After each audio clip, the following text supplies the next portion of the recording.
नमस्कार दोस्तों, आज की इस पौराणिक कथा में हम आपके लिए आंवला नवमी की कथा लेकर आए हैं। कार्तिक मास की शुक्ल पक्ष की नवमी तिथि को आंवला नवमी मनाई जाती है। इसे अक्षय नवमी के नाम से भी जाना जाता है। आंवला नवमी के दिन सह परिवार आंवले के पेड़ की आराधना की जाती है। आंवला नवमी की कथा सुनते हैं। आइए। एक नगर में एक सेठ और सिठानी रहते थे। उनके 4 बेटे और 4 बहुएं थी। सेठ जी के पास इतना धन दौलत था कि उसका हिसाब किताब रखने के लिए उनके पास कई नौकर चाकर थे, जो उस धन को तराजू में तोल कर रखते थे। सेठानी ने एक नियम ले रखा था। वो रोज एक सोने का आंवला दान करती थी। उसके बाद ही वो भोजन करती थी। सेठ और सेठानी सुखपूर्वक अपना जीवन व्यतीत कर रहे थे। एक दिन सेठानी की बहुओं ने आपस में बात की। कहा कि माँ, अगर इसी तरह सोने का आंवला दान करती रहे तो हमारे पास कुछ भी नहीं बचेगा। धीरे धीरे सब कुछ खत्म हो जाएगा। इतना सोचकर सेठानी के पास गई सारी बहुएं। कहा कि आप सोने के आंवले के बजाय एक सादा आंवला दान किया करिए। तब सेठानी ने उनकी बात मान ली और रोज एक सादा आंवला दान करने लगी।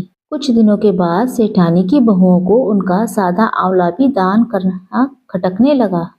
कुछ समय के बाद सेठानी की बहुओं को सादा आंवला भी दान करना खटकने लगा। उन्होंने सेठानी को सादा आंवला दान करने से भी मना कर दिया। ये बात सुनकर सेठ और सेठानी को बहुत दुख हुआ। वो दोनों अपना घर छोड़कर जंगल की तरफ चले गए। उस दिन सेठानी ने आंवला दान नहीं किया था, इसीलिए उन्होंने भोजन भी नहीं किया। जंगल में चलते चलते रात हो गई। तब वो दोनों एक घने पेड़ के नीचे सो गए। सुबह जब वो उठे तो उन्होंने देखा उसी जगह पर एक आंवला का पेड़ है, उसपे सोने के आंवले हैं। सेठानी जी उस पेड़ से एक आंवला तोड़कर दान करती हैं और फिर भोजन कर लेती हैं। वहीं पास में ही अपना घर बनाकर वो दोनों रहने लगते हैं और धीरे धीरे सेठ जी का व्यापार भी बढ़ने लगता है और देखते ही देखते वो दोनों फिर से धनवान हो जाते हैं। सेठानी जी फिर से सोने का आंवला दान देने का नियम बना लेती हैं और उधर दूसरी तरफ सेठ और सेठानी के जाते ही उनके बेटे और बहुएं आपस में झगड़ने लगते हैं। व्यापार में घाटा होने लगता है और देखते ही देखते सारी पूंजी खत्म हो जाती है। अब उन्हें मजदूरी करने के लिए घर के बाहर निकलना पड़ता है। अब वो दोनों काम की तलाश में घूमते घूमते वहाँ पहुँच जाते हैं जहाँ पर सेठ और सेठानी रहते हैं। वहाँ पर उन्हें सेठानी के आंवला दान करने की बात पता लगती है। मन ही मन वो सोचते हैं कहीं ये हमारे माता पिता तो नहीं,